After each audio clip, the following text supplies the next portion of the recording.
नमस्कार, मैं मनोज कुमार।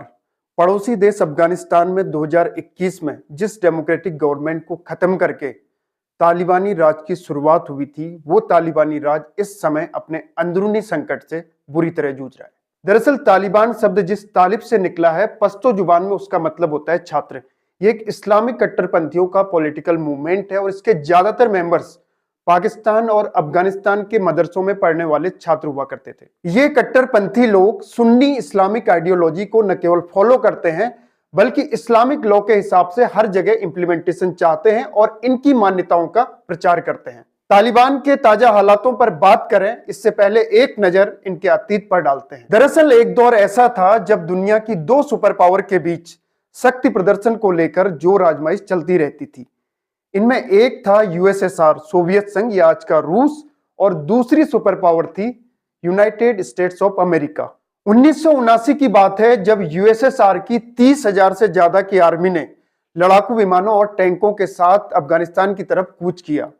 दरअसल ये पूरी आर्मी अफगानिस्तान की राजधानी काबुल में पहुंचकर वहां की गवर्नमेंट को स्टेबल करने के लिए कुछ जरूरी मदद पहुंचाना चाहती थी, क्योंकि यहां पर केवल साल भर पहले ही सौर क्रांति के बाद एक कम्युनिस्ट गवर्नमेंट पावर में आती है और इस नई गवर्नमेंट के लिए काम करना इतना आसान नहीं था, क्योंकि वहां पर इस्लामी मिलिशिया ग्रुप के लोग इस गवर्नमेंट के खिलाफ होते हैं। ये लोग खुद को मुजाहिदीन कहते थे और इस तरह की एक्टिविटी इनकी इस्लामी रवायत के हिसाब से एक तरह से जिहाद था। यूएसएसआर अफगानिस्तान में कम्युनिस्ट गवर्नमेंट को बनाए रखना चाहता था, लेकिन वहां के राष्ट्रपति करमाल के खिलाफ मुजाहिदीनों की दिन ते दिन बगावत बढ़ते ही जा रही थी। लेकिन इस पूरे गेम में इसी बीच एक नए प्लेयर की एंट्री होती है और यह होता है America, United states of America.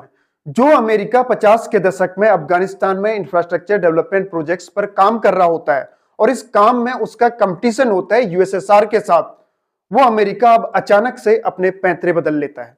उस समय यूएसए में प्रेसिडेंट हुआ करते थे जिमी कार्टर, और जिमी कार्टर एक दिन अपने नेशनल सिक्योरिटी एडवाइजर के साथ मीटिंग करते हैं और उनसे कहते हैं कि वो अपनी पूरी टीम के साथ अफगानिस्तान में जाएं और वहां पर अपना खुफिया मूवमेंट चलाएं और वहां जो मुजाहिदीन है, यानी कि वहां की जो कम्युनिस्ट गवर्नमेंट है उसके खिलाफ जो लोग काम कर रहे हैं, उनको हथियारों की सप्लाई दी जाए। इसके साथ ही कोल्ड वॉर पीरियड में एक नया चैप्टर जुड़ जाता है और ये नया चैप्टर होता है प्रॉक्सी वॉर के जरिए एक दूसरे के खिलाफ जोर आजमाइश करना। प्रॉक्सी वॉर का मतलब होता है कि दो पार्टीज के बीच जंग तो चल रही है, लेकिन मैदान जंग में उनका आमना सामना नहीं होता, बल्कि वो दोनों ही पार्टियां एक दूसरे के दुश्मनों को मदद पहुंचाने की कोशिश करते हैं। शुरुआती दौर में अमेरिका बड़ी चालाकी से यह सारा काम करता रहा ताकि बाकी दुनिया को लगे कि अमेरिका की इन्वॉल्वमेंट इसमें बिल्कुल नहीं है। बाद में अमेरिका ऑपरेशन साइक्लोन के जरिए इन मुजाहिदीनों को न केवल यूएसएसआर के टाइम के वेपन पहुंचाता है, बल्कि अरब देशों के जरिए पैसों की मदद भी करने लगता है। अमेरिका ने अपने इस ऑपरेशन को अंजाम देने के लिए पाकिस्तान की इंटेलिजेंस एजेंसीज को भी शामिल किया, क्योंकि ज्यादातर जो मिलिट्री ग्रुप्स के ऑपरेशन हुआ करते थे वो पाकिस्तान से ही होते थे। अफगानिस्तान में अमेरिका की मौजूदगी तब सार्वजनिक होती है जब अमेरिका में प्रेसिडेंट रोनाल्ड रीगन का दौर शुरू होता है। हद तो तब हो गई जब रोनाल्ड रीगन के टाइम अमेरिका में व्हाइट हाउस के एक ऑफिस में मुजाहिदीन प्रतिनिधिमंडल के नेताओं की मेजबानी की जाने लगी। बाद में रोनाल्ड रीगन के टाइम ही अफगानिस्तान के इन गुरिल्ला फाइटर्स को स्ट्रिंगर मिसाइल सप्लाई की जाने लगी। इस स्ट्रिंगर मिसाइल के जरिए ये गुरिल्ला फाइटर्स अफगानिस्तान की पहाड़ियों में छिपकर यूएसएसआर के हेलीकॉप्टर्स को निशाना बनाकर गिराया करते थे। अफगानिस्तान में आर्मी भेजने के 9 साल बाद यानी सन 1988 में सोवियत संघ के नेता मिखाइल गोर्बाचोव ने अपनी आर्मी वापस बुलाने का हुक्म दे दिया। कुछ वर्षों बाद ही 90 के दशक में अमेरिका को लगने लगा कि अब पूरी दुनिया में उसको चुनौती देने वाला कोई नहीं है, और 1998 तक आते आते पूरे अफगानिस्तान के अंदर तालिबान ने लगभग पूरे 90% अफगानिस्तान में तालिबान ने अपना कंट्रोल कर लिया होता है। सोवियत आर्मी के वापस जाने के बाद अफगानिस्तान की जनता के अब बुरे दिन शुरू हो गए थे, क्योंकि वहां पर मुजाहिदीन आए दिन उन आम नागरिकों के साथ ज्यादतियां करने लगे। इसके साथ साथ उनके बीच जो आपसी युद्ध हुआ करते थे, उसकी वजह से भी वहां की जो आम जनता थी वो काफी प्रभावित होती थी। शुरू में वहां की जनता को तालिबानी शासन बहुत अच्छा लगा, क्योंकि शुरू में कुछ अच्छे काम भी कर रहे थे, जैसे वहां पर सड़कें बनाना, इंफ्रास्ट्रक्चर डेवलपमेंट के छोटे छोटे काम करना और रोजगार की दिशा में कुछ काम करना, इस तरीके के काम शुरू में वहां की जनता को पसंद आ रहे थे, जब ये करप्शन के खिलाफ भी बड़ी पहल कर रहे थे। लेकिन लोग तब परेशान होने लगते हैं जब तालिबान अपनी जातियों पर उतर आया था। इस दौर में तालिबान ने टीवी, म्यूजिक, इसके साथ साथ सिनेमा वगैरह सब कुछ बैन कर दिया। यहां तक कि 10 साल और उससे ऊपर की एज की सारी लड़कियों को एजुकेशन लेने से रोक दिया जाता था। इसके साथ साथ कानून इतने सख्त थे कि लोग सहम जाते थे। यानी मर्डर या एडल्ट्री वाला क्राइम अगर कोई कर दे तो ऐसी स्थिति में उसको सार्वजनिक तौर पर चौराहे में ही फांसी पर लटका दिया जाता था। इसके साथ साथ अगर कोई चोरी करता हुआ पकड़ा गया तो उसके बॉडी पार्ट को ही काट दिया जाता था।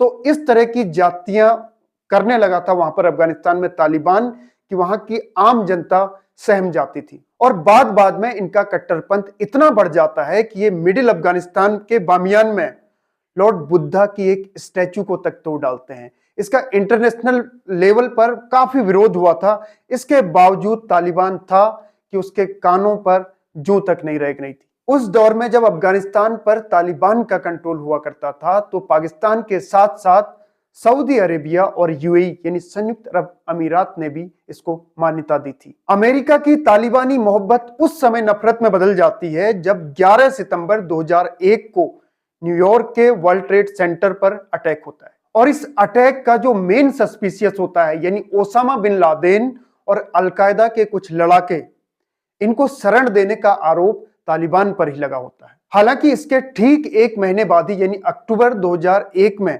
अमेरिका की लीडरशिप वाली एक ज्वाइंट आर्मी अफगानिस्तान में धावा बोल देती है और धीरे धीरे लगभग दिसंबर 2001 के फर्स्ट वीक तक वहां पर तालिबानी शासन खत्म हो जाता है और इसके बाद अमेरिका और तालिबान आमने सामने हो जाते हैं। इसके बाद धीरे धीरे अफगानिस्तान में एक डेमोक्रेटिक गवर्नमेंट की शुरुआत होती है।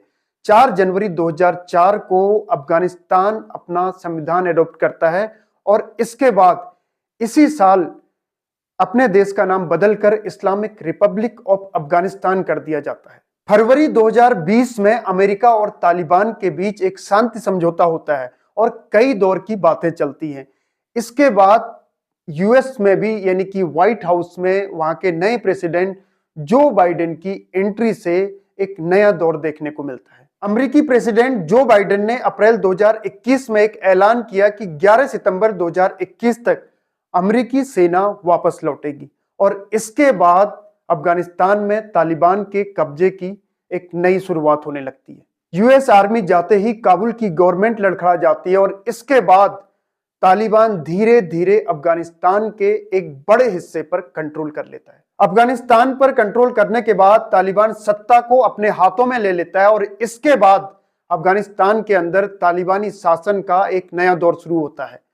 लॉ स्ट्रक्चर जैसी कोई चीज ना होने के बावजूद ये लोग इस्लामी कानून को मानते हैं और इनके सिक्योरिटी फोर्स के लोग क्राइम क्या है, किसका है, कौन गिल्टी है, ये सारी चीजें मौकाए वारदात पर ही तय कर देते हैं। लेकिन सबसे बड़ी चीज कि तालिबान में आखिर पावर है किसके पास, ये कई फैक्टर डिसाइड करते हैं। बस इतना समझिए कि वहां पर ज्यादातर पख्तून ही लीडर हैं और उनकी कोई खास पॉलिटिकल बैकग्राउंड न होते हुए भी वो पॉलिटिक्स से काफी गहराई से घुले मिले रहते हैं। ये मामला इस समय चर्चाओं में इसलिए ज्यादा है क्योंकि अभी हाल ही में अफगानिस्तान की जो होम मिनिस्ट्री है उसके बाहर गोलीबारी हुई, जिसके बाद कई तरह की मीडिया रिपोर्ट्स भी सामने आने लगी। दरअसल इस समय यहाँ 2 तालिबानी लीडर्स के बीच झगड़ा चल रहा है।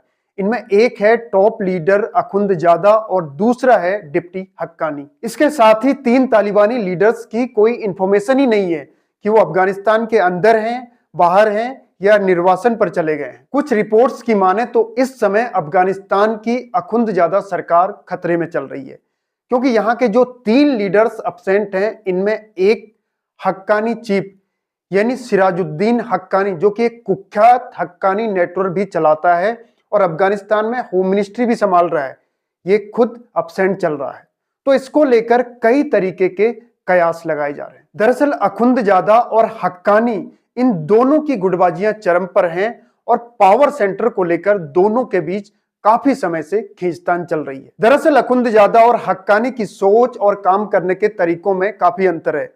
जहां अखुंदजादा एक तरफ स्ट्रिक्ट पॉलिसीज लाता है, जैसे लड़कियों की एजुकेशन और रोजगार के अवसरों को खत्म करने पर फोकस करता है, तो वहीं हक्कानी का मानना है कि थोड़ा सा इस मामले में सॉफ्ट हार्ट रखना चाहिए। यानी हक्कानी मानता है कि लड़कियों की शिक्षा और रोजगार के अवसरों को खत्म नहीं करना चाहिए, और इस तरह के कई ऐसे मुद्दे हैं जहां पर इन दोनों टॉप लीडर्स के बीच मतभेद चल रहा है। तालिबान के कुछ दूसरे लीडर्स भी पब्लिक प्लेस में अपनी स्पीच के दौरान अखुंदजादा सरकार की आलोचना कर चुके हैं। खास तौर पर डिप्टी पीएम का यह मानना होता है कि पैगंबर मोहम्मद के समय भी पुरुष और महिला दोनों के लिए ज्ञान के मामले में किसी भी तरह का भेदभाव नहीं किया गया था। तो ऐसे में अखुंदजादा सरकार इस्लामी नीतियों के खिलाफ चल रही है। कुल मिलाकर यहां पर अब गुटबाजी चरम पर है। हक्कानी गुट और कंधारी गुट दोनों ने एक दूसरे के लिए कई बार इस तरह के शब्दों का इस्तेमाल किया है, जिसकी वजह से दोनों के बीच टेंशन बढ़ते जा रही है। यहां तक कि तालिबान का सेंटर रहा पाकिस्तान भी अखुंदजादा सरकार की स्ट्रिक्ट पॉलिसीज के खिलाफ है। पाकिस्तान और अफगानिस्तान के बीच अखुंदजादा सरकार की पॉलिसीज के चलते बॉर्डर को लेकर कई बार डिस्प्यूट भी रहे हैं, और पाकिस्तान ने सार्वजनिक तौर पर इसकी आलोचना भी की है। पाकिस्तान का अफगानिस्तान की अखुंदजादा गवर्नमेंट पर यह आरोप है कि उनके द्वारा तहरीक तालिबान पाकिस्तान यानी टीटीपी को सपोर्ट किया जाता है, और टीटीपी पाकिस्तान में कई जगह अटैक कर चुकी है। और इस समय अमेरिका में भी डोनाल्ड ट्रंप की सरकार सत्ता में है, जो कि एक राइट विंग आइडियोलॉजी को सपोर्ट करते हैं। और ऐसे समय में जब अफगानिस्तान के अंदर कंधारी नेटवर्क और हक्कानी नेटवर्क के बीच टेंशन बढ़ी हो, तालिबानी शासन के अंदर ही पावर को लेकर खींचतान चल रही हो, ऐसे में कोई भी बाहरी एक्शन तालिबानी शासन को खत्म कर सकता है। तो आज के लिए फिलहाल इतना ही, आगे फिर होगी मुलाकात। नमस्कार।